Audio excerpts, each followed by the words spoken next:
Consider the definition of a tragedy. Were we to cut straight to the chase, we would say that the word denoted the concept of loss. The loss of what people held dear opened a hole in their hearts. It was not an event that drove cracks in the heart and rifts in the mind, not generally referred to as a tragedy. Yet what people individually considered important rivaled the stars themselves in number and diversity. Although family, friends, lovers, and the like were generally held in the highest regard by most, I knew, all too well, that some would not feel a speck of emotion, shed not a single tear upon their loss. Then how are we to define tragedy so it applied to all? In a certain book it is written that it was hardly what one lost that ought to matter, but rather the circumstances surrounding the loss. That having something broken or stolen was far greater a tragedy than simply misplacing it. Was that really true? In tragedies with a clear perpetrator, anger made for an easy way out. The sorrow of the tragedy might be forgotten through hatred of the thief, and could even grant one's life a goal in the form of revenge. Could such a thing truly be labeled tragedy in its purest form? I knew it was tough. That was a matter even someone as ordinary as me could comprehend. Yet I would prefer to plunge deeper into the subject. Man's psyche was a clever construct. It pulled a safety valve the moment it found itself assaulted by a storm of deeply negative emotions. Anger and sorrow would turn to pleasure, and if it exceeded that, indifference. The heart and mind attempted to regain their balance in some shape or form, and wounds healed, albeit in a twisted manner. With that in mind, the enclosing fissure, the unhealing, ever-bleeding wound born of tragedy, what could such a thing denote? If indeed that was possible, then surely it would be a being denied, from birth, the right to possess a single thing, its grasp empty. As it was unable to take hold of anything, neither was it capable of losing it, a being that was born deficient, and would consequently never heal, an eternally lost child. I had dreamt of one such girl, in the cruel tale of her birth. France, circa 1793. There was once a married couple who lived in Saint-Malo of Brittany. The husband was a well-built dockhand, his wife a beautiful woman of fair disposition. They were leading what one could easily label a joyous life. The fierce storm of the Revolution's ideology ushered in a violent shift in the citizens' way of thinking. The clergy and nobility were soon established as absolute evil, and the married couple, without questioning that judgment, accepted it as truth, indulging in blind, foolish hatred. They failed to remember that, in their time of youth, it was a certain priest's assistance that eventually brought them their current bliss. He was a clergyman and therefore evil, in the husband's mind. This plain and simple conclusion remained irrefutable. His wife was a devout Republican, even more zealous than he. So devout, in fact, that she would station herself at the foot of a guillotine hours before an execution, busying herself with knitting as she watched the heads fall. Even as she was heavy with child, and in the later stages of pregnancy, she would nonetheless make her way to the gallows every single day without fail. The husband, her knight in shining armor, would continue to escort his lovely wife to her special seat day after day. The blade of the guillotine fell. Heads rolled. Blood, blood, blood. It wanted blood. After thoroughly enjoying that festival of madness, the two would make their way home whilst discussing the future of their soon-to-be-born child. They were a joyous, blessed couple. They were upstanding citizens, their sense of values typical of all respectable townsfolk during that era. However, one day, during the Messidor, the harvest festival, San Malo came to hold an execution of particular interest. The victim was a former pastor in the Church of Christ. The aged clergyman was well known among the townsfolk, and as such, everyone wished to see his expression as he rose to the gallows. Naturally, the good married couple was no exception. The wife stood with the crowd at the foot of the guillotine, her body racked with the intense pains of labor. Yet she stifled her screams with heroic effort, waiting in anticipation for the moment the priest would climb the scaffold. each pastor was a father figure to the poor and needy, a holy man who earned their love and admiration. And yet he was the enemy, a figure of wickedness deserving punishment. His head needed to fall, and yet on that day the executioner was nowhere to be found. Such misfortune. The wife moaned with disappointment. Perhaps the executioner had fled at the idea of executing a priest of such virtue and benevolence. The Republican officials called for a new executioner from the crowd, yet the onlookers' hearts were so filled with sympathy for the elderly priest that none of them dared step forward. Were things to stay this way, the execution would be cancelled. My love, I beg of you. Despite being shaken by violent pain, the wife clung desperately onto her husband's sleeve. To the foolishly naive man, her action was no less than a supreme command. I shall do it. The wife, watching the gallant figure of her husband ascend the steps to the scaffold, raised her voice and broke into a beloved song of hers. Blood, blood, blood, it wants blood. Shower the guillotine with drink. May the guillotine's thirst be quenched. What it wants is blood, blood, blood. Like magic, that familiar tune dispelled all sympathy from the crowd's hearts in an instant. A certain kind of joy spread from person to person like an infectious disease as the vile, bloodthirsty refrain echoed, its words sweeping across the execution site. Yeah, I don't really care to read this again. Surrounded by blessings, the husband proved his love towards his wife, as well as loyalty to his country, by beheading his very own benefactor. It was an honor, a commendable act hardly worthy of shame. And so as he returned to his wife's side and beheld the female newborn in her arms, he wept tears of joy. This child was born on a day of celebration. God has a duty to make her happy. Indeed, God would see to it. Look how lovely she is. I'm certain everyone will be entranced with her. Indeed, no one would ever forget her. Marguerite, the jewel of San Malo. The child damned at birth. The girl born at the foot of the guillotine. She came to this world with a mark resembling a guillotine scar around her neck, one that would never fade. Even as she passed her 10th year, she was still unable to speak. When she finally did open her mouth, what left her lips was the guillotine's refrain. Her mother went insane and died a madwoman. Her father was loathed as a murderer and met his end under the guillotine for charges of smuggling. But the girl herself harbored no sense of her own. She had never done anything wrong. For the child suffered due to parental sin. That was but another facet of an ever-cruel world of injustice. Silent most of the time, the girl would only recite the guillotine's bloody refrain every time she opened her mouth. The moment she set foot outside, the entire town would fall into an ominous silence. Her tragic madness, the cruelty of her birth. Having grown up amidst fear, loathing, hatred, and isolation, the girl lost everything before she ever came to possess a single thing in life. Though she was healthy in mind, her dysfunctional feelings could not comprehend the meaning of sorrow. And so her case was what one would call tragedy. A girl thoroughly abnormal, a complete outcast. There were many who plotted to bring harm upon fair Marguerite, yet all who touched her ended up decapitated without exception. She was under the guillotine's protection. Her curse would kill anyone that dared touch her.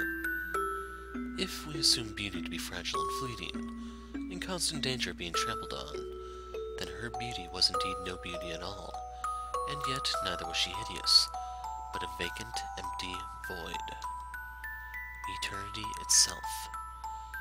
Following her parents' death, she roamed the streets aimlessly like a discarded animal, mindless of what to eat or where to sleep, yet never tiring, never decaying. She is no human. Hardly could we fault anyone for saying so. It was the logical conclusion of the matter. Cliched as it may have been, she was inevitably declared a witch, for she was inhuman and abnormal, with over 100 already having perished after touching her. Her life could not be allowed. Her past needed to be buried, and in the end, Marguerite was arrested and hauled off to the gallows. No one could touch her. Her treatment resembled the handling of a dangerous instrument, the process itself similar to herding sheep. Yet Marguerite did not resist. Had she set her heart on it, she could have slaughtered her captors with ease. So why did she choose not to? The answer was quite simple. The meaning of death and execution lay beyond her comprehension. To her, decapitation was a common occurrence. Whether it was her own head that fell or someone else's, she could not tell the difference. And so on that day, she stood at the gallows, the very same place that once witnessed her father's gruesome duty, the place of her birth. Gazing into the faraway sunset, Marguerite, with a heart pure and untainted, began her song. The refrain of blood, the hymn of the guillotine, singing God's curse like a prayer. Those were her first, and, as many had thought, final words spoken as a human being. But at that moment, Marguerite had an epiphany. 私はずっとここにいるのね。 The words remained eternally burned into their ears. The soul of a man, watching the spectacle for no particular reason amongst the crowd, was torn out of its very foundations. He was none other than Ahasver, vagrant once known as Saint-Germain, and another time as Paracelsus, or as Faust, Rosencreutz, and even Magnus. This man, currently known as Alessandro di Cagliostro, was swept away by her very being. She alone remained free from the laws of the universe, an exquisite soul not bound by the shackles of eternal recurrence, one that would stay in the same place even after death. If such is the case, I will move every fiber of my being to save her.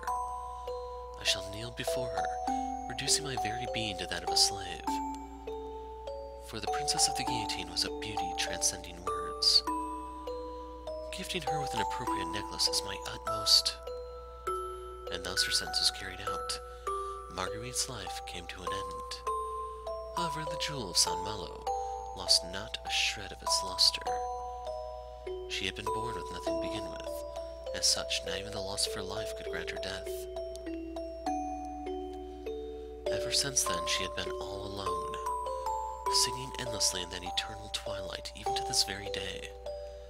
She sang the abominable refrain like an angel, her voice pure and rife with bittersweet beauty. I found myself angered. I wished to seethe with anger in her place. A girl who knew neither sorrow nor tears. If I didn't do so, no one ever would, and that thought alone felt beyond unbearable. I knew this to be hypocrisy on my part. I should have been minding my own business. But my heart ached at Marie's life. Why did this girl have to go through all that? What did she ever do wrong? If there was a God out there, he would need to be cursed in her stead. やっぱりカリオストロとよく似ていますね。 We both found ourselves entranced by a girl feared and loathed by all. あなたはあの人の代わりなんでしょ？ I couldn't deny that, no matter how much I wanted to. ね、私の愛しい人。 How deeply did she comprehend the meaning behind those words? これからは一緒。 Having borne witness to her origins, I could now focus on the battles that would no doubt await us both. ああ、一緒だ。 There was no way I could have rejected Marie, and so I took her hand. A pact forged of sympathy, selfishness, and truth. I found myself stung with guilt. Just like that bastard, I wanted to save her, but the only way I could do that was by using her as a lethal weapon. Talk about a dilemma. So that said, I found myself imagining just how wonderful it would be if I could give Marie a second chance at life once all this was done and over with. Chapter 5, Holiday.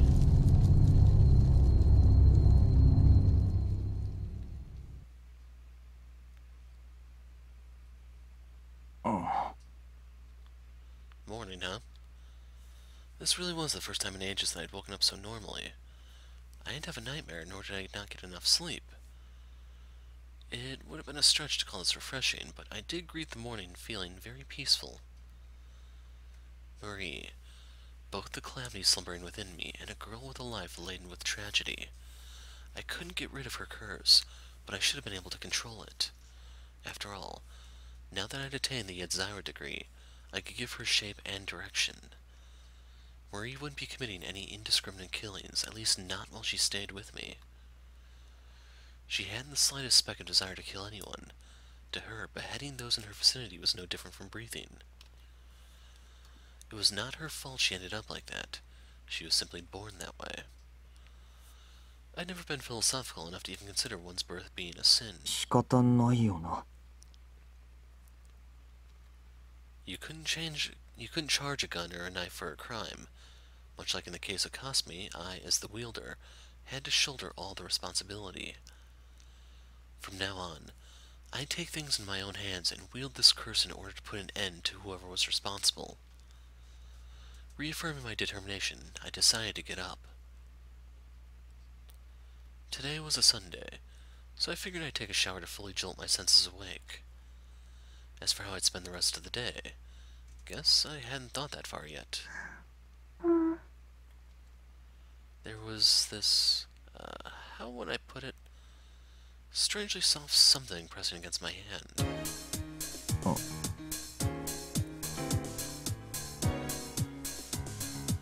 What in the world was this? An oddly human-shaped something lay on my bed. Furthermore, said oddly shaped something kept on gleefully mumbling in its sleep. Oh. I must have been really damn tired.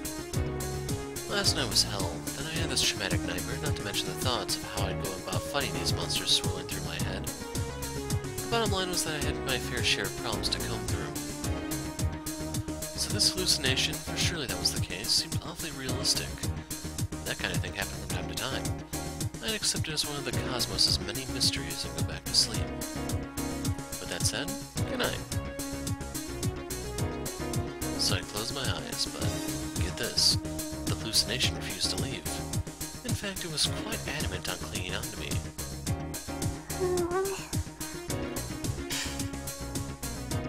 And why in the world was she naked? Just when I was about to jump up in shock, the hallucination opened its eyes.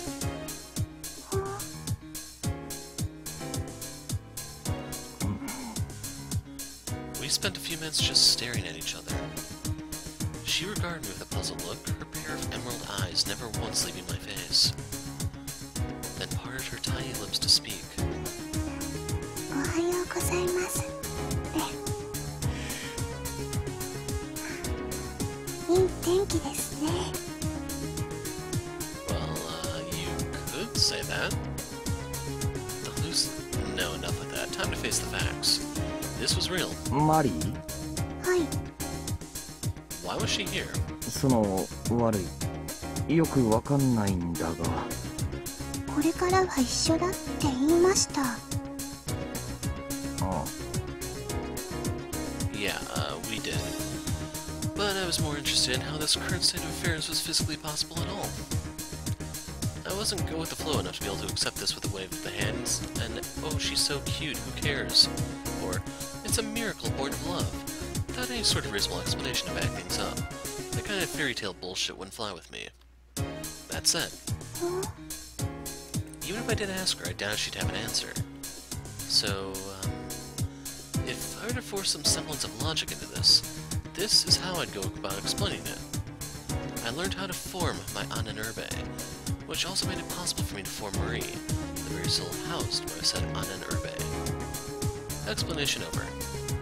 Which meant I should be able to control at will exactly when she manifested herself. レン、変な顔。 No doubt. ちょっと寒いです。 Wait, could she stop hugging me? Here she was in her birthday suit, no clothes and no shame, a bit more fidgety on her part, and I ended up seeing, for the love of God, she lived for 10 times as long as me. Seemed to be 10 times more the child. Bit of a decency couldn't hurt. あったかい。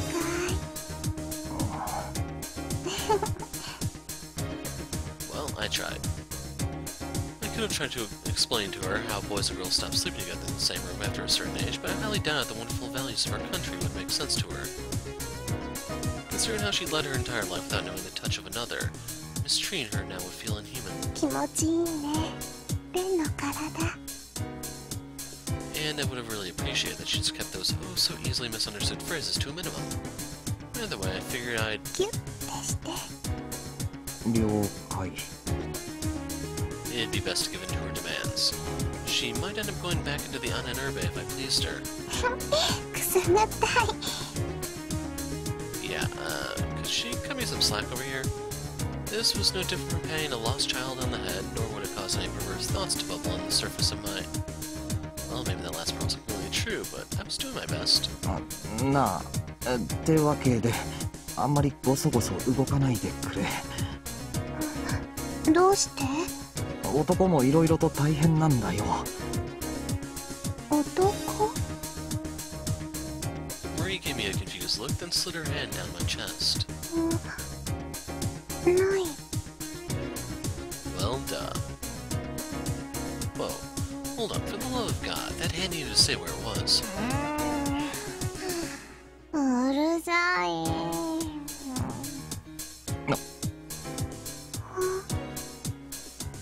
First a visual hallucination, now an auditory one. Great. Fantastic. To make things even worse, it was a voice I really wished I hadn't heard. ご飯後で作るから。もうちょっと寝る。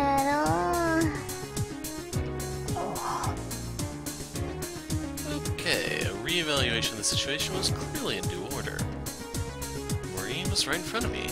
Whether she came out on her own accord or it was me who formed her, it didn't matter. Bottom line was that I had a stark naked lady sharing a bed with me. And behind me... 日曜なんだし、のんびりさせてよ。 was Kasumi, lying prostrate on my bed saying stupid things in her sleep. What was this? Bizarro Suahara? Putting aside Marie for a second, why was she here? Ah. Right, I must have passed out last night in Kasumi's arms. And so that worry word watched over me through the night. I truly felt blessed to have a childhood friend like her. Here I was, the luckiest guy in the world, sure. But right now, that kindness of hers had just put me up shit creek. マリ。 There'd be a bloodbath if Kasumi saw this.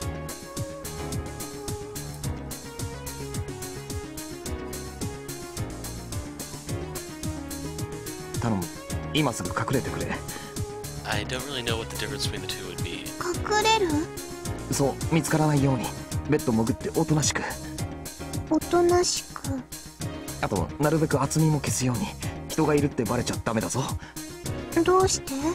どうしてって当たり前だろう。このままじゃ俺がひどい目に遭う。どんな？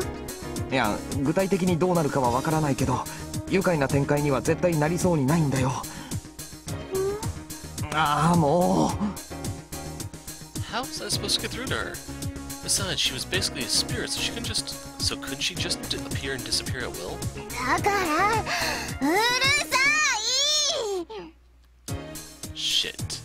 I think we had just woken the dragon.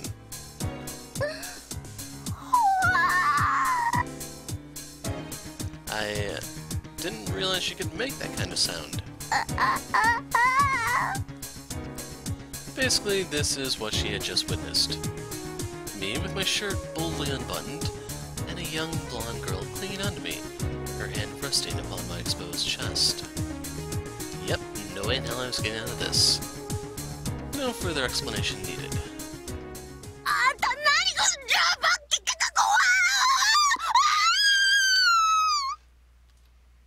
I had no clue what the hell she was saying. 変な人がいますね。Said the pot to the kettle. Anyway.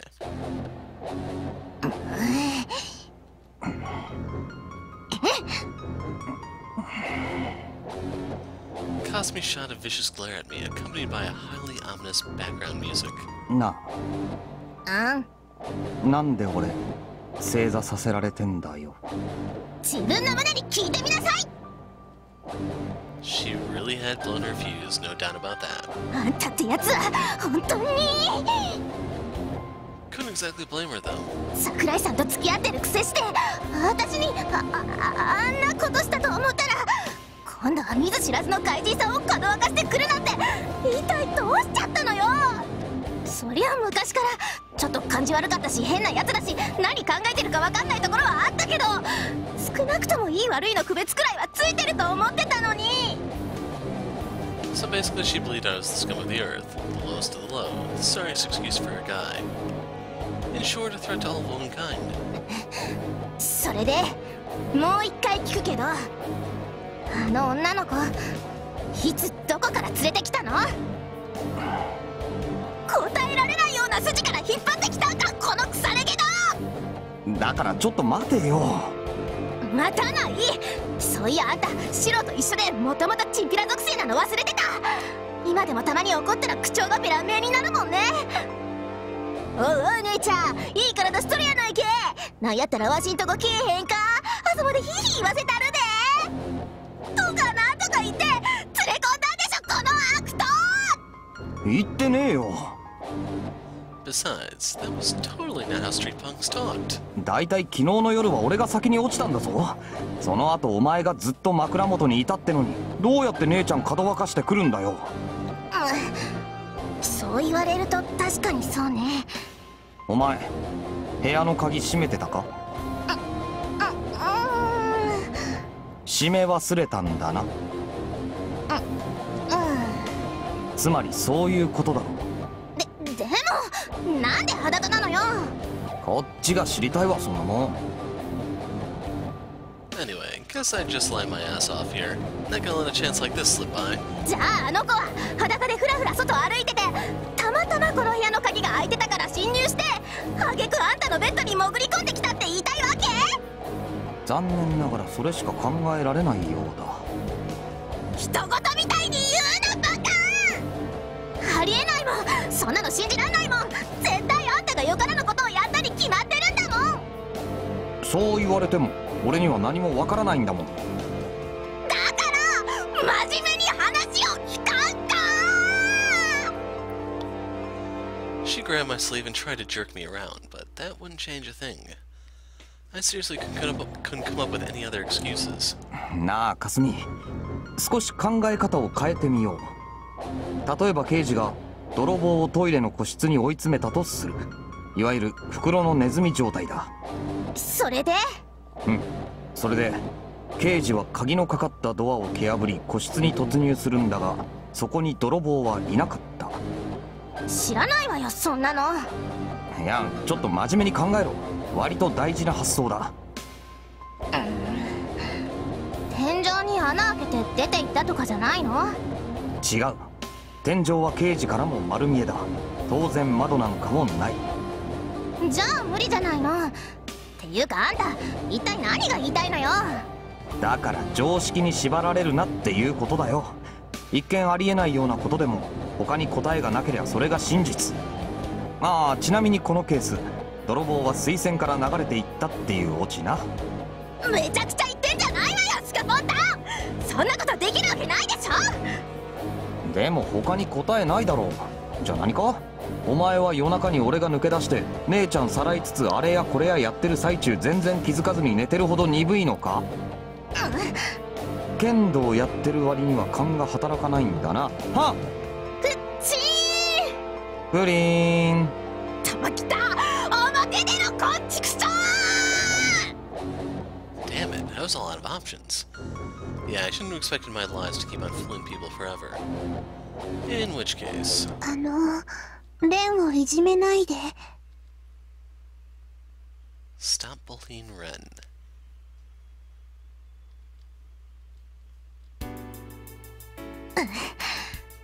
それじゃあマリちゃん本当に変なことはされてないのね。はい。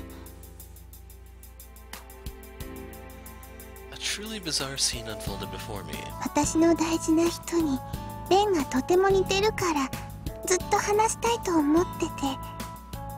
それで昨日ついにやってきちゃったって？はい。 Well, she was technically telling the truth, though I couldn't tell if she was just trying to cover for me or if this was just how she normally behaved. じゃあどうして名前知ってるの？表札見たんじゃないのか？あんたは黙ってなさい。そうなの？マリーちゃん。はい。 The former, huh? But she didn't seem that quick on her feet, nor did communication appear to be her strong point, so it was probably best I didn't let her say any more. だいたいなんで裸だったの？服は？聞いてやるなよ、女の子だぞ。私だって女だもん。じゃあ察してやれよ、事情があるんだろ。それよりその服かわいいな。本当？私の趣味がいいからね。ああ、お前には苦しいほど似合わないだろ。なに？あんたいい度胸してるわね。事実だ。The clothes Marie was wearing came directly from Cosme's wardrobe, but a gothic Lolita outfit like that would only look nice on a foreigner. On a Japanese girl, it would just feel out of place. それこそ氷室先輩くらいじゃないと服に負ける。お前じゃな。腹立つ言い方するわね、この男は。私だってそれくらい分かってるわよ。だからお蔵入りしてたんだし。で、どうするの？どうするって？この子の処遇、まさかほっとくわけにもいかないでしょ？ああ、それなんだけどな。Well, we couldn't just hand her over to the police or something, but what then? あんたまさかここに住まわせようとか思ってるんじゃないでしょうね。そりゃ四郎の部屋が空いてるしな。そんなのダメに決まってるでしょ。こことあの部屋穴でつながってるんだよ。お前の部屋だってつながってるだろ。私はいいの。You've made yourself pretty involved already. だいたいどの道穴は塞ぐって言っただろ。お前も昨日は了承したことだろうが。それはそうだけど、でもダメだからね。桜井さんが怒るじゃない。ああ、それね。I knew I was getting my just desserts here, but man, did I just say something really stupid again. 私は迷惑ですか？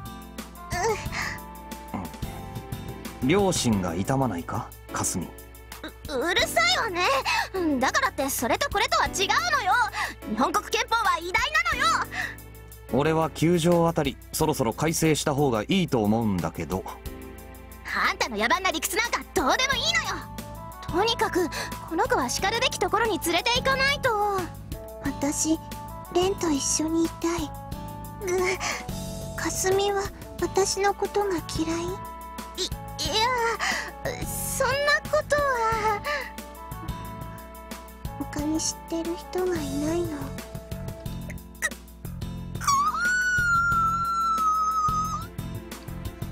What was up with Cosme today? She's been adding new sounds to her repertoire at a staggering pace. なんなのかな、このでかい。一番まともなこと言ってる私がまるで悪者みたいにされちゃってますよ。これはどうしたらいいのかな。 I chose to keep my mouth shut. かすみ、お願い、意地悪しないで。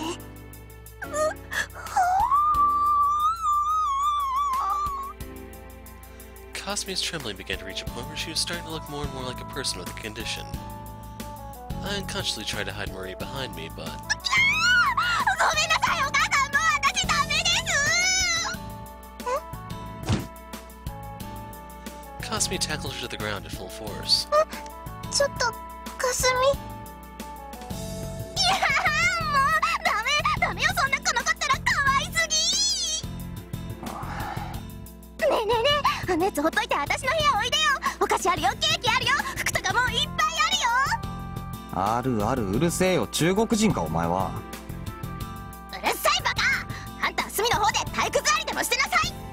それよりマリちゃん、どうかな、私の部屋来ない？Cosme's borderline sexual harassment left Marie thoroughly confused, flabbergasted even. Well, having someone be this clingy with her must have been a new experience given her history. Horror struck me for a moment before realizing there seemed to be no harm in anyone else touching her as long as I held the reins. In which case, All these shenanigans might not be a nice change of pace for Marie as well. She went through life forlorn and unable to possess a single thing, so even as a farce, letting her experience mundane day-to-day life could turn out well. ちょっと何和んだ目でこっち見てんのよ。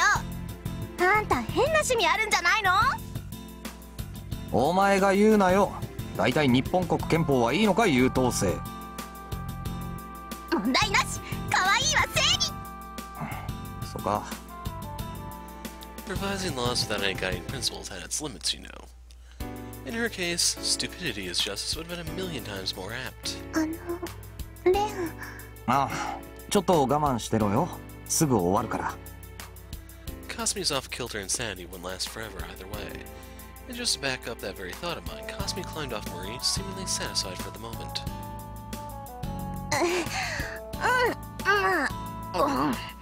なんか取り乱しちゃってごめんなさい。で、マリちゃん。はい。とりあえずしばらく私の部屋で寝泊まりしなよ。でもいつまでもってわけにはいかないから、国のご両親とかと連絡取らないとダメだよ。両親？それは分かったから、ちょっとその髪なんとかしてやれよ。ボサボサになってるだろ。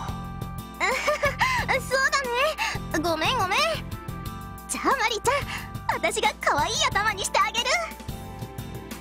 Well, it kind of felt like I just sort of built this crap on heaps and heaps of forced logic, but whatever. It seemed like she bought it for now. でさ、なんでこんなことになってんだよ。The Suahara City Sightseeing Tour was the name of the little excursion Cosme had planned out for us. 別にあんたはついてこなくてもよかったんだよ。そういうわけにもいかないだろう。I had no idea what would happen to Marie if I left her unattended. With yesterday's incident in mind, I couldn't just allow these two to wander around on their own. I should have set my heart against this, and I tried to, but... かすみ、あれ何ですか？ This girl, she looked at me like a little kid just begging to go outside. あれはスワハラタワー。地上180メートルの展望台があって。私、登ってみたい。やっぱり？ Marie looked like she was having fun.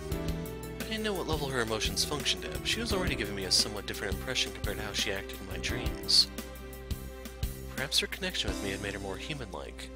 In that case... マリちゃんは空いてるけど、どうする？じゃ、登ろうか。I felt we should use this day off for Marie's sake, at least for a little while longer. That'd be my way of apologizing. I knew we had no choice, but I felt obligated to do so. After all, I was the one dragging her into this battle. And my manly stubbornness played a part in it too. I was not like that Cagliostro freak. I didn't intend to use Marie just to fulfill my own goals. I drew a line between myself and the likes of him. I was different from Mercurius. Well now, can you truly declare that with utmost confidence? おお。Marie's eyes went wide when she gazed at the scenery from the observation deck. レン、あれ何ですか？遊園地。でっかい遊び場だよ。行ってみたいか？はい。それでどんなものがあるんですか？だな。It might be difficult to explain with words alone. マリ、ちょっとこっち。I gestured her over to one of the tower viewers. I put a coin into the device, leaving it available to use. ここを覗いて。うわー！レン、ここすごいのが見えます。ああ、っていうか、手伸ばしても届かないから。どうして？これは遠くのものを近くで見えるようにする道具なんだよ。割と昔からあるものだと思うけど。私初めて見ました。レンはお金持ちなんだね。いや、別に俺のものってわけじゃないし。じゃあどうして使えるの？ Guess she didn't understand the idea of renting public property. まあそれはいいだろう。で、遊園地はどう？ね、大きい時計みたいなのが回ってます。時計？丸いの小さい箱がいっぱいついてて、そこに人が乗ってます。ああ、観覧車ね。観覧車？遊覧って意味わかるかな。要するに景色を楽しむ遊びのこと。簡単に言うとこの展望台が動くみたいな。うわー私行きたい。観覧車乗りたいです、レン。そう。 She seemed to be once again showing great interest in something quite trivial. But seeing how the amusement park wasn't that far away, I figured we might as well make a visit. なあ、お前はどう思う？私？他に誰がいるんだよ。Besides, what the hell was she even doing? 遊園地は別にいいけど、観覧車はこう、なんていうのかな。他にもジェットコースターとかフリーフォールとかバイキングとかああいうのはやめた方がいいと思うのよ。なんで？ It wouldn't be much of an amusement park without any of those. Would be boring as shit, in fact. だって危ないじゃない。マリちゃんに何かあったら。レン、早く行こう。私観覧車乗りたい。こう言ってるけど。だからダメなものはダメなの。人の世は危険がいっぱいで常に7人の敵がいるの。わけわかんねえよ。 Besides, you didn't see many locals using the city's amusement facilities like this tower or the amusement park. In that sense, didn't mean that neither her nor I would have gotten the chance to go had it not been for Marie. かすみ、なんでそんなところにいるの？こっち来て一緒に遊園地見よう。そしたらきっと行きたくなるよ。そんなこと言われても。お前もしかして。違うもん。私はただ人より想像力が豊かなだけで。つまり高いところが苦手なわけだな。Looked like I hit the nail right on the head. Still, I never knew she had a weakness like that. Childhood friend or not, how come I never noticed it up until now? Perhaps I was just being thick-headed. Still, it felt odd. とにかくそういうのはまた後にして、お腹減ったから何か食べようよ。ほらマリちゃん、下のレストランに美味しいものがいっぱいあるから。レストランはここにあるだろう。下のはただの軽食。うるさいバカ、いらんこと言うな。ほらほらマリーちゃん、これ美味しそうじゃない？一緒に食べようよ。Cosme pointed at the menu on the pamphlet as she did her best to avoid getting closer to us. Well, as long as Marie liked it, I'd be fine with whatever, but... よっしゃ、決まりね。 I kind of felt like a father accompanying his kids. Wait. どうかしたのレン？いや。I could have sworn it felt like someone was watching me for a second. Was my mind just playing tricks on me? At the very least, it was not them. If it were, my decapitation scar would be aching. Then who? レン？話聞いてる？ Could this have been an effect of mastering formation? Either way, my sight, or rather all my senses, had sharpened to mind-boggling inhuman levels. I'd yet to get used to this, so I couldn't tell for sure, but for the time being, I figured it'd be best for me to stay vigilant.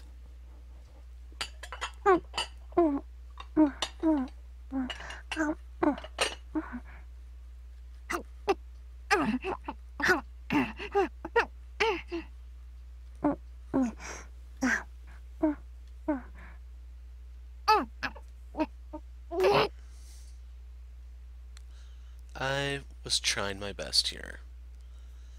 With two girls flanking me, I had to endure their safety by whatever means necessary.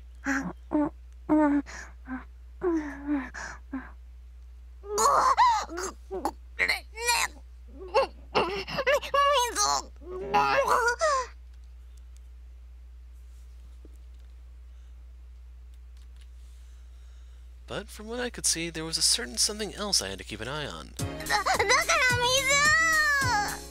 水。ほら。ありがとう。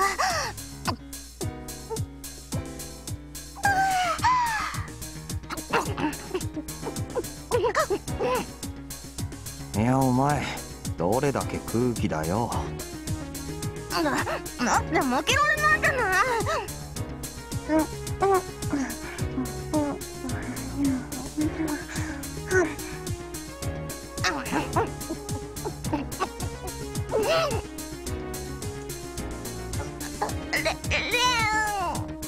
ほら。ありがとう。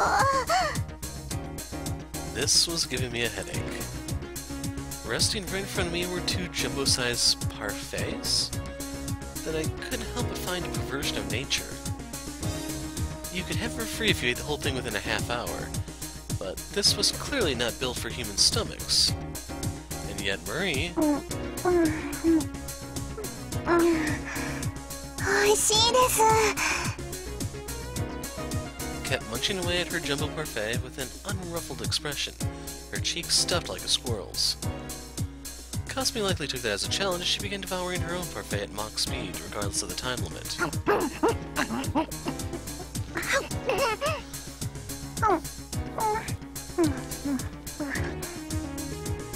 Ah. もうそろそろそのムグムグとかモグモグとかやめないか？すごいつまんないんだが。つまらんの問題じゃないでしょ。私が負けてもいいって言うの？そもそも勝つとか負けるとかの話じゃないだろう。なあマリー、もうちょっとゆっくり食べよう。時間オーバーしても俺が金払うから。私のは？お前は自分で払えよ。なんでよ。金持ってるだろ。なくした。嘘つけ。なくしたの。子供みたいなこと言うなよ。私は。ああ、マリーはいいよ、気にしなくて。ひいきだひいき。いじめかっこ悪いね。がっかりだね。金持ってるやつに自腹切らせようとして何が悪いんだよ。 Besides, I was clearly the one getting bullied here. A store clerk shot a pitying look in our direction. One of those jumbo parfaits cost 7,000 yen, so a total of 14,000 yen for two. That was simply unacceptable for food like this. So if you're curious about conversion rates, that's 70 bucks for each of those, and a grand total of 140 for both.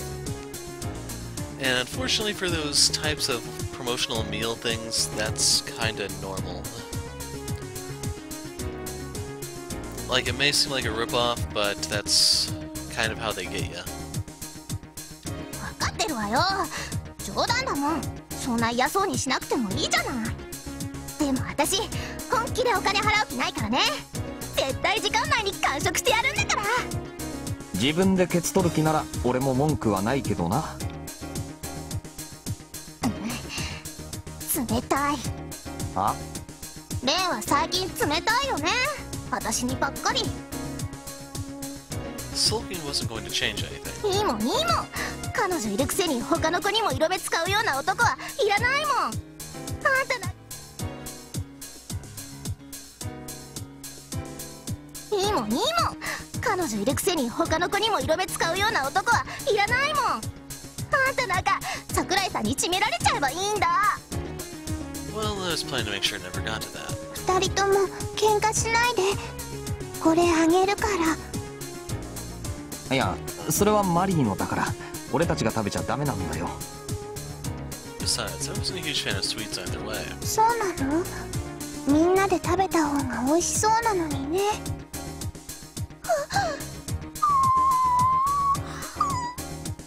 おい、ここで抱きついたりするなよ。しないわよ。でもこうマリーちゃん見てると自分がとてつもなく汚れた人間に見えてくるっていうか、レンなんかドス汚れてるよね。余計なお世話だ。喧嘩しないで。ああ、うん、ごめん。 Now I was really starting to feel like I was out with my own kid. Kasumi and I promptly exchanged glances. こういうのって初対臭いっていうのかな。多分。初対？ Marie blinked at us in surprise. じゃあレンとかすみは夫婦なんですか？お前吹くな。だっておい、もう10分しか時間ないぞ。いけない。このんなことしてる場合じゃなかった。マリーちゃん、ラストスパートするよ。 So, I'm not entirely sure, like those may not exactly be drawn to scale. That looks like it's maybe 3 gallons of ice cream. I don't know what the actual limit of the human stomach in regards to this is, but just the sugar alone should probably give you some sort of diabetic problem. Where's the health inspector when you need them? Hi. And in the end... ねえレン、お金貸して。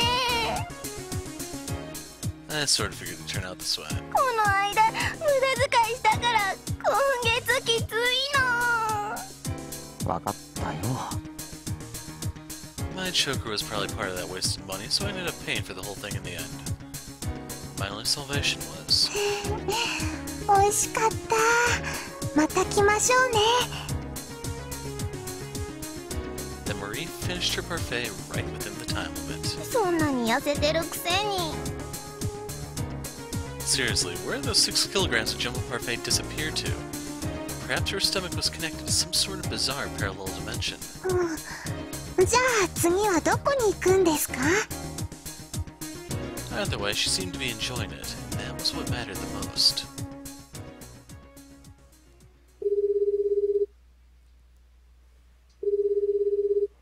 ああ、もしもし、あたし、そう。なんかよくわかんないラブコメやってるけど、彼の方は結構油断ならないね。っていうか、鋭すぎ。後ろに目があるんじゃないかと思ったよ。そりゃ私だってプロじゃないから仕方ないかもしれないけどさ。向こうは完全に素人でしょ？普通、自分が尾行されてるかもって発想自体出てこないと思うんだよね。やっぱりあれかな。あんたの言う通りかもしれないよ。うん。とにかくそんなわけで、結構神経すり減らしてるわけよ、あたしは。よかった。ああ、そう。すっごい感激。やる気がめっちゃくちゃ湧いてくるわ。あたしも一応、面が割れてるのを忘れてるんじゃないでしょうね。そりゃあ向こうが覚えてるかどうかは知らないけど。あんたのそういう妙な演出にこだわるところ、なんとかしてよ。友達だったんなら、スパッと会って話つければいいじゃない。まあ、それはそうだけど。はあ、うん。はいはい。わかったわよ。じゃあ、そういうことで。あんたは本当にいいんだね。了解。それじゃ、しろ。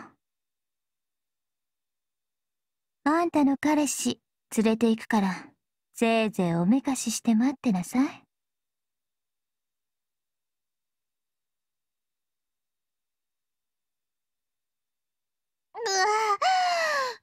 うダメ。And in the end, we walked all around town until the sunset, which, as one might imagine, was pretty damn tiring. Cost me, for one, was totally beat. だいたい2人とも体力ありすぎなんだけど、あれだけ歩き回ったのになんで平気な顔なのよ。なんでと言われても。かすみは疲れたの？ちょっとさすがに今日のところはダウン寸前。晩飯も俺の金で食ったし、お前はもう寝てろよ。そうする。じゃあマリーちゃん、私の部屋行こう。私は。悪いけど、俺は少しマリーと話がある。話って何よ？彼女の処遇、このままにするわけにはいかないだろう。明日の学校もあるし、なんとかしなきゃいけないんだよ。お前はそんな状態だし、俺が話を聞いとくよ。なんだよその目は。別になんかどうも2人にするのが心配だなって。あのな。I sort of wanted to reassure her, but despite her misgivings being off the mark, she was not completely wrong to doubt us. After all, I was going to do things that would no doubt just worry her. やっぱり私も同席しようかな。かすみ、無理しない方がいいよ。And did it lock up here? でもさ、マリーちゃんこいつのこと信用できるの？可愛いのは顔だけで、少年は喧嘩上等のチンピラなのよ。Okay, I'm not sure why it stuttered there. それはお前だ。私可愛い？そこじゃねえよ。とにかく妙な心配するなっての。俺がマリーに何かしてもお前は隣の部屋にいるんだからすぐ気づくだろ。そうだけどさ。ねえマリーちゃん、本当に私いなくて平気？はい、レンはいい人。わ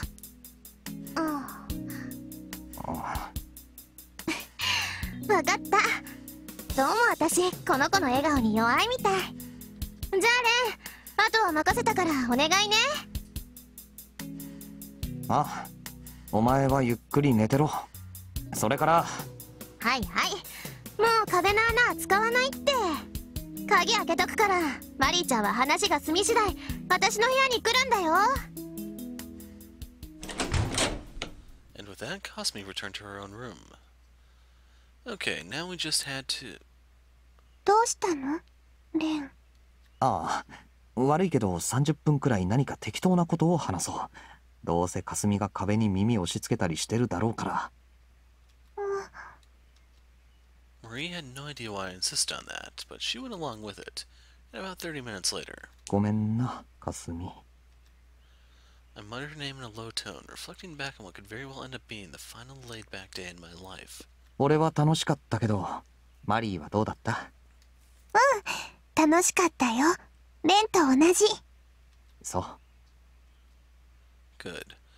Even if it might have been a hypocritical farce, if she had fun, it was worth taking the risk. I was glad to have been able to talk to Marie like this before all hell broke loose. Half an hour later, once I confirmed that Cosme was asleep, I headed outside with Marie. I told Cosme we'd be going to school tomorrow, but I no longer had any will to attend classes. The next time I ran into Sakurai or Rizalka, the war would be on. I'd defeat those two as soon as possible, preferably tonight. I had to remove the virus tainting our school before any harm befell Cosme, Himuro, or any of the other students. And to do that... マリー、俺に協力してくれ。I needed her curse. どこまで理解してるのか知らないけど、倒さないといけない奴らがいる。だからもう一度、今度は面と向かって答えてくれ。君は。私はレンの言うことなら何でも聞くよ。カリオストロもそうしろって言ったし。そいつのことはどうでもいい。俺はマリーの意志が聞きたい。誰かに言われたとかそんなんじゃなくて、これは concerned the killing of other people. Even if it felt natural as breathing to her, to have Marie claim all those lives without truly understanding what the act itself entailed would be. 昔のまま変わんないだろ。 The girl born under a cursed star, driven by her parents' deaths, she continued to behead all who touched her, and was ultimately executed as a heretic. Due to her curse, she remained alive even after death, and here she was now, being forced to participate in this messed up game. Marie's status as an instrument of decapitation far eclipsed her human qualities, and with her undeveloped emotional landscape, I couldn't tell if she was capable of experiencing negative feelings at all. As a result, she wouldn't be particularly moved by the deaths of others. So if I were to keep treating her as a weapon, that would absolve her of any sin. Maybe that could be considered a kindness of sorts. In fact, that was how I initially thought about this. 今日一日遊んで気が変わったよ。マリーは機械なんかじゃない。このままじゃ何も変わんないだろう。うまく言えないけど、なんていうか。I didn't want her to be a puppet dancing to Mercurius's tune. I wanted to teach her what it meant to be human. To To be someone who could think and decide for themselves. Someone more than a tool. 私、レンの言ってることがよくわからないけど、レンは私がいるんでしょ？だったらそれでいいじゃない。人を殺すんだぞ。俺と共犯になれって言ってるんだぞ。それが何なの？何って。私はそれしかできないよ。レンの言うことはわからない。マリー。 Then what was I supposed to say? Our pact was sealed during that battle with Spinne, but now that I'd come to know her past, I felt reluctant to let things end this way. And by saying she'd do anything, did she mean... 俺が霞を殺せって言ったら殺すのか？霞を？あ、どうなんだよ。I had a faint hope that she'd give me a simple reaction. Kasumi liked Marie, and the feeling appeared to be mutual. レンがそう言うなら、私は別に。But in the end, that amounted to nothing more than the wishful thinking of a naive idiot. That fact dealt a real blow to me. 変なレン、どうしてそんな顔してるの？今日、レンは楽しかったんだよね。私もレンと話せて楽しかったよ。これからもずっと一緒。カリオストロと話すのも楽しかったけど、レンと話すのも楽しい。ね。だから笑って。Marie ran her fingers along my cheek. The cold sensation of her hand made me want to scream. Was she truly beyond saving? Was her smile today no more than a result of me being there? I recalled what Sakurai once told me. It's been around for 10 times as long as you and devoured hundreds, if not thousands of souls. It's not something that can be opposed by the morals of someone who'd been around for less than 20 years. If my words alone could save her, she probably wouldn't have been this unusual to begin with. The curse ran deep. An aberration who sent Mercurius to his knees in awe. It was naive of me to think I could change anything, but still. 私はレンを助けるよ。カリオストロから聞いているし、これから何をするかも分かってる。だからそんな顔しないで。私、とても嬉しいの。レンの役に立てるなんて、嬉しすぎて夢みたい。カリオストロの友達の、そのまた友達を切るんだよね。心配しないで。私と一緒なら、レンは絶対に負けないから。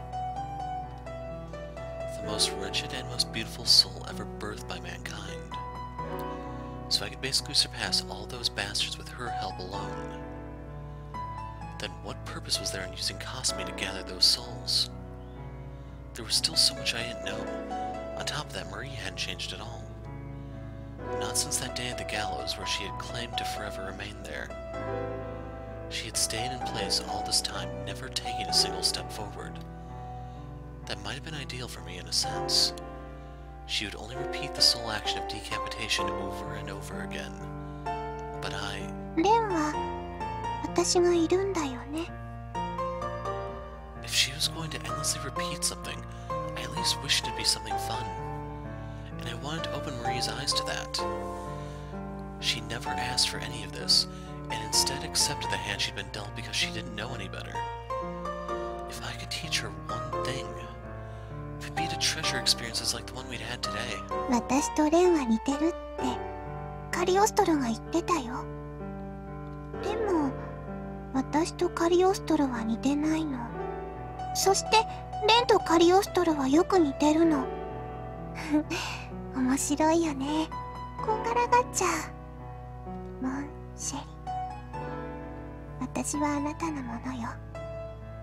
だからいらないなんて言わないで。わからないことを言わないで。オーディエト・アモー。あなたを憎み、愛します。どうか私と。So I want to say that's actual Latin, because love is written differently in French, even though the et means and in both Latin and French. Marie produced a gentle smile, as if urging me to raise the curtains of Grand Guignol. Unlike last night's vow, I was on the receiving end of this one. カリオストロのオペラが見たい。私とレンが主賓で主演だって言ってたから。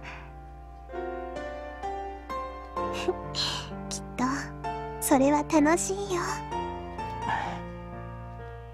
No. The opera Mercurius spoke of was a battle, a vicious battle royale between me and those bastards. But レン？ it was too late for me to back out, so sticking with her through it till the end was probably my only choice. I had no time for any more side trips. All I could do was hope that Marie would change, despite all the battles we'd fight. わかった。でも俺は諦めてないからな。I would eventually liberate this girl from her curse. If not now, then one day. マリーが同意してくれるんなら今のところはそれでいい。焦ったこと言って悪かった。どうして謝るの？だからそれはいいって。骨が折れそうだけどこうして話もできるんだし気長に行くさ。またわからないことを言い出してる。本当に変なレン。でもよかった。いらないって言われたらどうしようかと思ってたから。It only just hit me that Marie was talking a bit less formally than she had been up until now. For now, it wasn't that big of a change, if I could keep on causing ripple after ripple. With that thought in mind, I took Marie's hand in mine. I would no longer hesitate. だからまあなんか月並みだけどよろしくな。はい。Right at that moment. 話は終わった？ああ、ごめん。驚かせちゃった？私はエリーでいいっていうか他の呼び方してほしくないんだけど、まあ二度目まして藤井蓮くん。私のこと覚えてる？お前。 As I was wondering how long this girl had been here, she flashed us a cheeky grin. I could have sworn I'd seen her somewhere. 覚えててくれたんだね。ありがとう。おかげで滑った登場しなくて済んだみたい。でもあれだね。今日一日ずーっと気張ってた蓮くんがさっきは本当に抜けてたね。レン、誰？I couldn't explain it very well, just that she was someone I'd met once before, albeit briefly. But aside from the way she talked, I can conclude that the one who'd been tailing me all day was likely her. お前誰だよ。なんで俺を。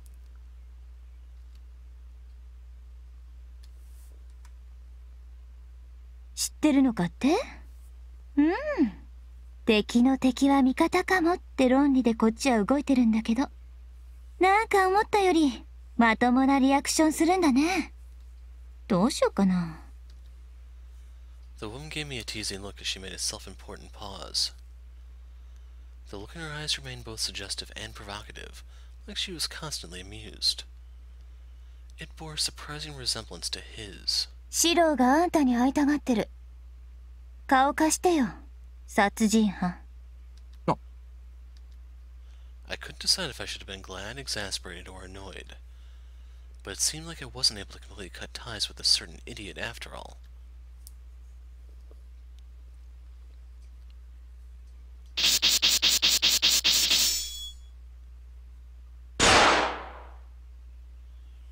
Wow, so this was kind of a brief chapter. So 9 of 13 lances, or whatever you want to call them.